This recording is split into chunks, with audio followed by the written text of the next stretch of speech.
Olá, sejam muito bem-vindos para este curso. Meu nome é Marcos Boeira.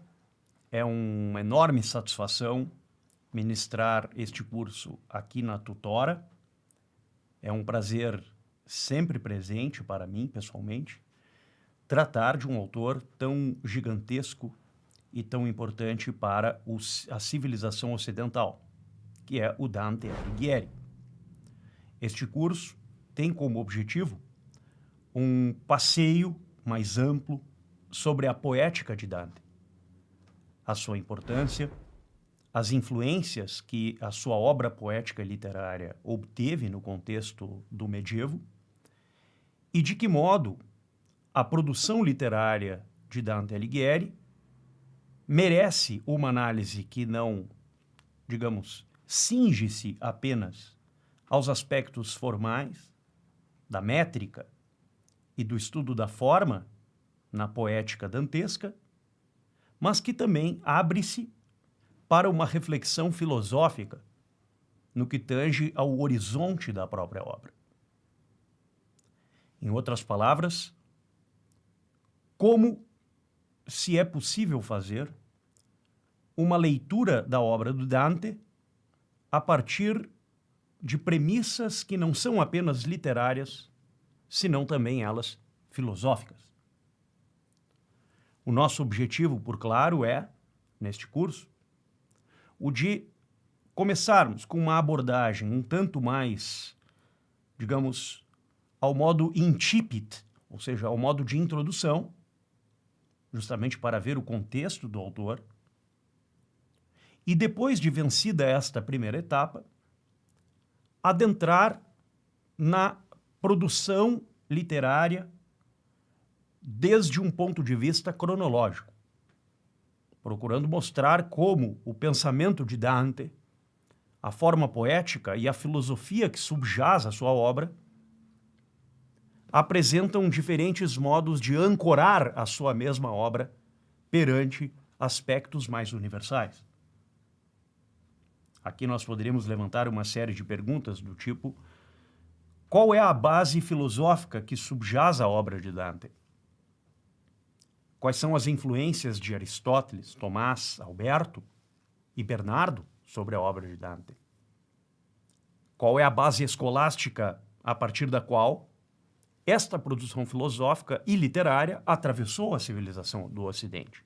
E depois de cumprida esta etapa, digamos, cronológico-analítica, então chegará o momento de, neste curso, avançarmos para uma análise mais profunda da comédia, ou, como usualmente é chamada hoje, a Divina Comédia. Desde Boccaccio e Petrarca, talvez dois dos grandes discípulos e pensadores e poetas inspirados por Dante, a literatura italiana e a literatura ocidental como um todo são tributárias daquilo que fizera Dante Alighieri. Mas é mister reconhecer também que a vida de Dante é marcada, é caracterizada por diversos acidentes que foram como que conduzindo o autor a uma produção filosófica e literária que encontra respaldo no contexto de seu tempo. Há um Dante escolástico, mas há também um Dante que recebe os influxos do Dolce Stil Nuovo. Há um Dante que reflete a obra de seus mestres. Há um Dante que se mostra numa espécie de encruzilhada entre diversas tendências poéticas e literárias no seu tempo. E há um Dante que situa-se como alguém que, na encruzilhada de um tempo específico, recebe influxos filosóficos diversos e até, de certo modo, rivais entre si. É claro que uma obra como a obra de Dante não poderiam ser analisadas apenas e tão somente pelo crivo de uma inclinação, por assim dizer, histórico-contextual. O que eu quero dizer com isso é que a obra de Dante inspira-nos até os dias de hoje.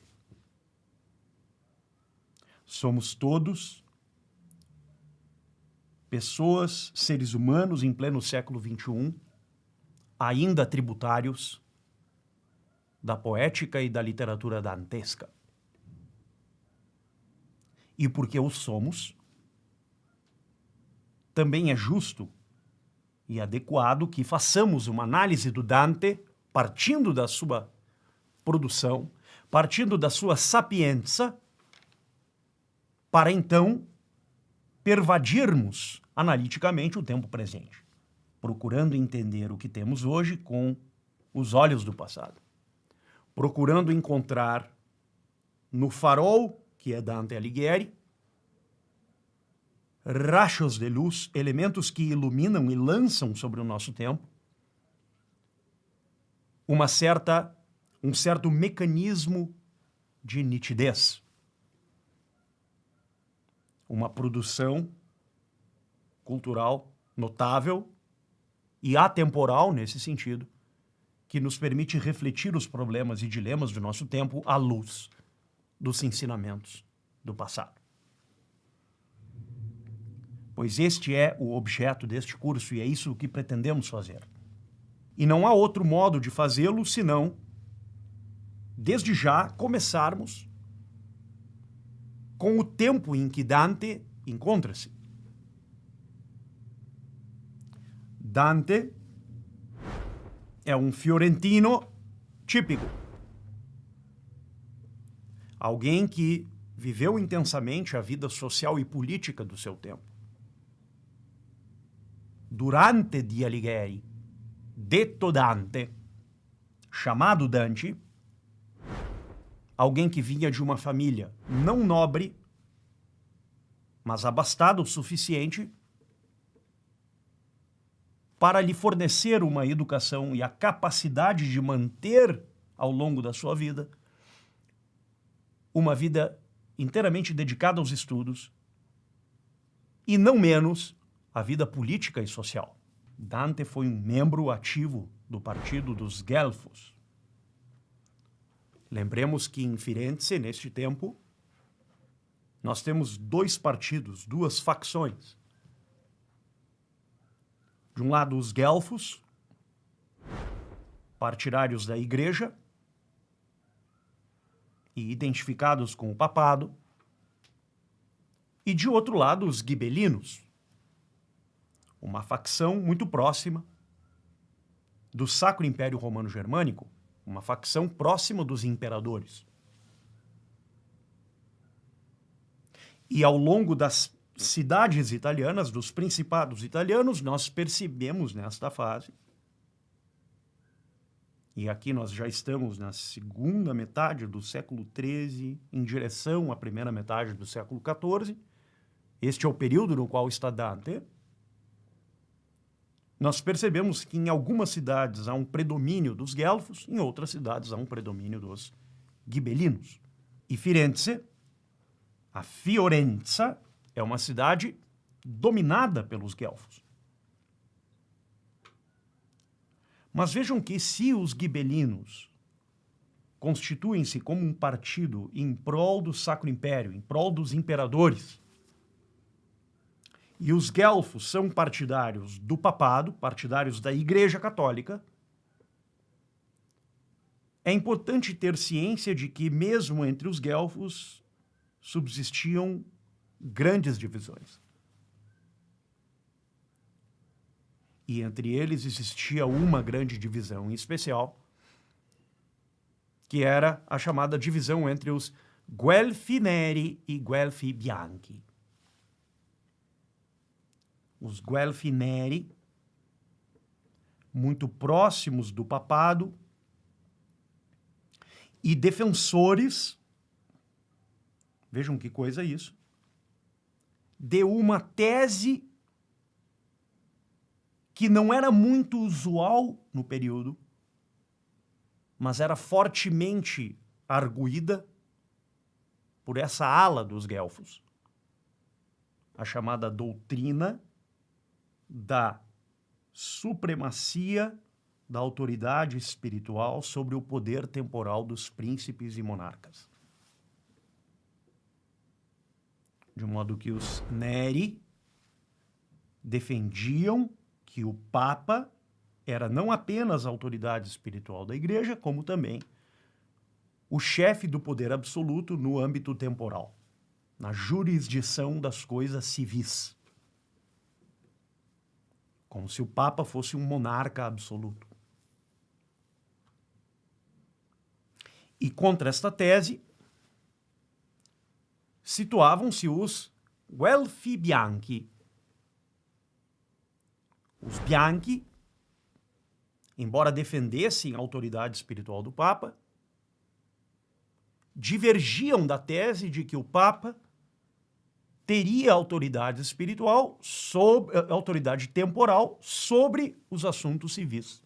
Ou seja, o Papa teria autoridade espiritual e essa autoridade espiritual, segundo o contexto escolástico, uma autoridade dada diretamente por Deus, era, todavia, limitada para questões civis e políticas. De modo que os Bianchi defendiam a distinção entre a autoridade espiritual do Papa e o poder temporal dos príncipes e reis. E era justamente a este partido que pertencia Dante Alighieri. Ou seja, diferentemente dos Ghibellini, que defendiam uma certa supremacia do império, em contraste com a Igreja, e dos Neri, que defendiam a supremacia da Igreja sobre os assuntos civis, os Bianchi, ainda que guelfos, defendiam uma teoria que passa a ser uma teoria usual neste período, a chamada teoria das duas espadas. O Papa não pode intervir em questões temporais e o imperador e os príncipes não podem intervir em questões eclesiásticas. Uma separação entre a jurisdição civil e a jurisdição eclesiástica, o que, aliás, fica bastante latente no desenho arquitetônico dos principados italianos. Se nós visitamos cidades como Firenze, Siena, San Gimignano e outras, Montalcino, Montepulciano, Volterra, nós vamos perceber exatamente esse desenho. Há um espaço arquitetônico para o Duomo e há um espaço para o Principado. Em Siena, por exemplo, fica claro isso, o Duomo de um lado e o Palazzo Pubblico de outro lado. Em Firenze é a mesma coisa, o Duomo e o Palazzo Vecchio. Ou seja, a própria arquitetura dos principados italianos mostra que já nos séculos XIII, XIV e XV, a cultura predominante nos rudimentos della Rinascita, do Renascimento, clamava por uma distinção entre duas autoridades. E Dante defende isso.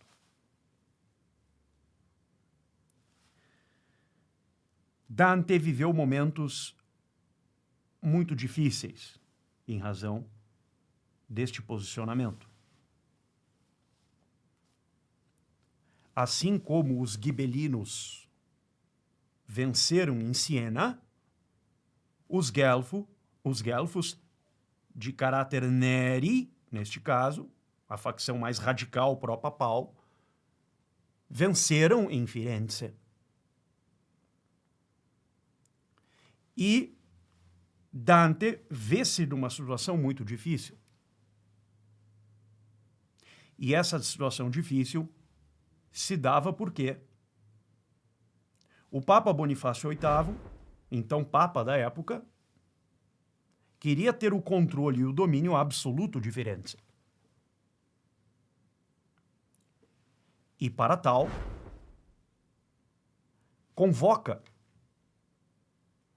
um dos príncipes mais importantes do período, um príncipe de França, irmão do rei Filipe o Belo, chamado Carlos de Valois, para fazer uma visita, como se fosse um corregedor, para fazer uma visita em Firenze, de modo a estabelecer a paz numa cidade marcada e caracterizada pelos conflitos políticos e sociais.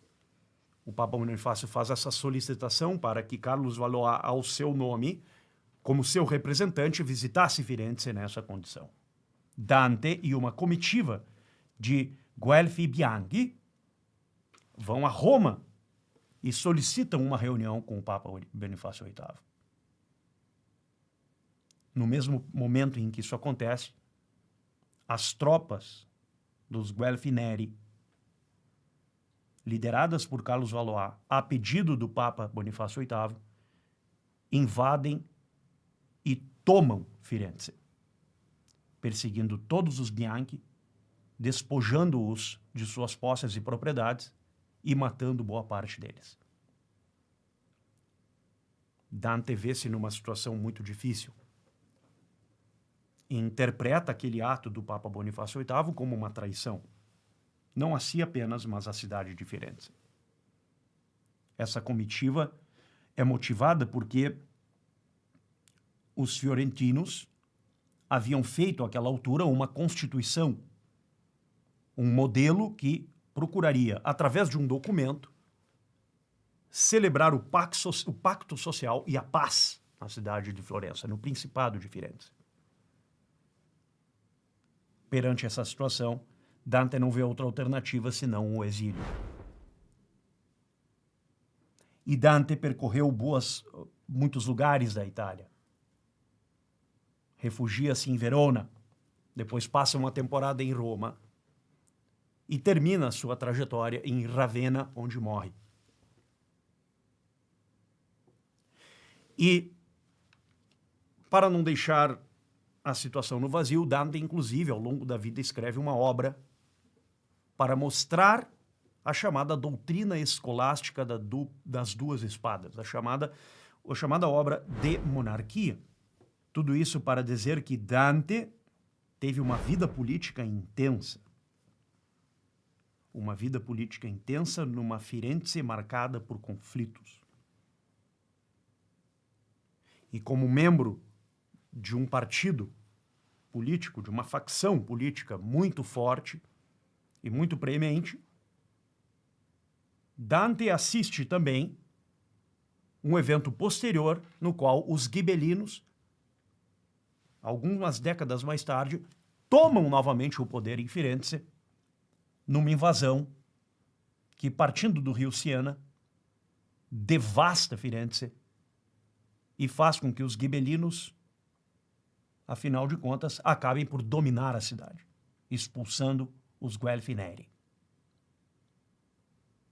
Esse é o clima entre os principados italianos. Esse é o clima entre as duas grandes cidades do momento, que eram Firenze e Siena.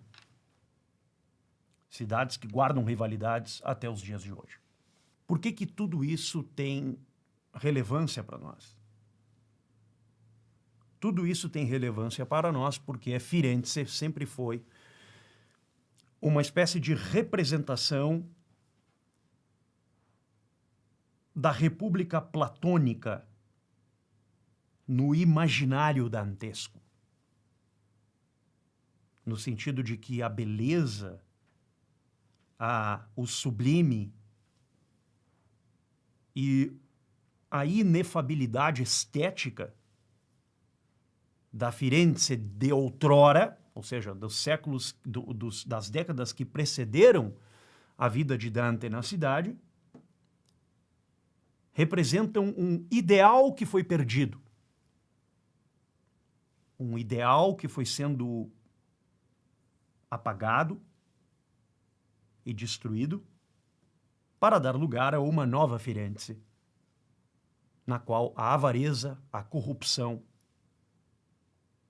e os ódios políticos tornavam-se características predominantes no contexto social de então. Todas essas razões levaram ao exílio de Dante. Um exílio que, de modo algum, foi marcado por um refúgio político, senão por uma vida que, do ponto de vista intelectual, é uma vida intensa, uma vida de grande produção. E esta vida marcada por tamanha ocupação com os afazeres poéticos e literários é uma vida que recebe os influxos culturais, filosóficos e literários de seu tempo. Dante teve mestres. Dante viveu a democracia dos mortos, de Homero, Ovídio, Horácio, e talvez o mais influente de todos eles, que foi Virgílio, mas também teve mestres com os quais ele convivera, direta ou indiretamente. O contexto no qual o Dante Alighieri está é o contexto daquilo que, na história da literatura italiana, nós chamamos de dolce stil novo. O dolce stil novo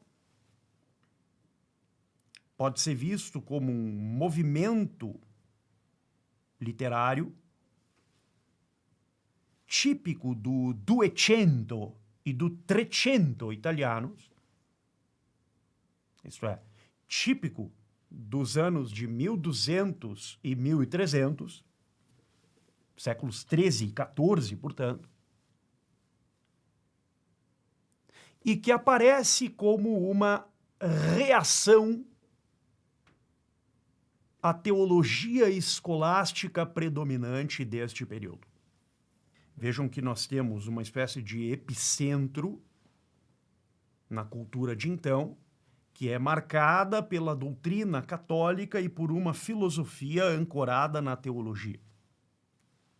Já dizia Tomás, filosofia anquila teologia. A filosofia é serva da teologia. Tá? O panorama escolástico é um panorama fortemente marcado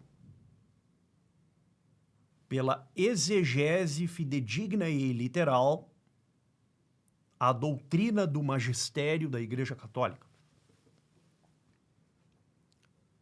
Em reação a isto, nós assistimos 3 grandes movimentos que, como reações que são a esta visão de mundo, apresentam cada qual diferentes perspectivas. Um movimento na literatura, um movimento na filosofia e um movimento na teologia. O movimento na literatura é marcado pelo chamado dolce stil novo. O movimento na filosofia é chamado de aristotelismo radical. E o movimento na teologia é normalmente chamado de uma teologia que começa a obter um caráter nominalista, o chamado nominalismo, que, embora guardasse relação direta com a filosofia, encontrava na ópera teológica o seu ponto culminante.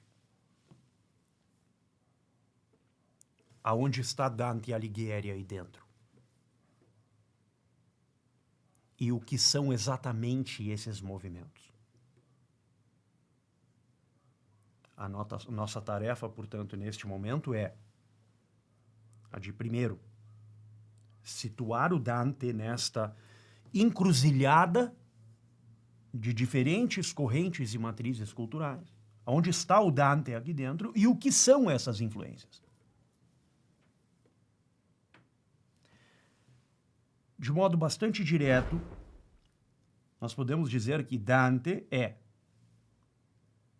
um escolástico que namora, isto é, que tem um apreço, até em alguma medida exagerado, ao movimento literário do Dolce Stil Nuovo e também ao aristotelismo radical, especialmente na filosofia ética, na filosofia da natureza e também na filosofia primeira, na metafísica. E é possível dizer isto com bastante tranquilidade, porque ainda que do ponto de vista teológico Dante mantivesse-se fiel à base, chamemos assim, albertina e tomista, de Alberto Magno e Tomás de Aquino, na filosofia e na literatura, todavia, Dante bebe nas fontes do Dolce Stil Nuovo e bebe também nas fontes do aristotelismo radical. E isso se deve ao fato de que grandes mestres do Dolce Stil Nuovo e alguns mestres, mas especialmente um grande mestre do aristotelismo radical, tiveram grande e direta influência sobre a obra e o pensamento de Dante Alighieri. E isso fica bastante latente em duas obras do Dante, De Vulgari Eloquentia e O Convívio. Duas obras nas quais o Dante apresenta isso de uma forma um tanto explícita. Também podemos dizer que na Vita Nuova, o estilo, menos a forma e mais o conteúdo, menos a métrica e mais o estilo do Dolce Stil Nuovo, aparece aqui de uma forma, eu diria assim, bastante nítida e profunda.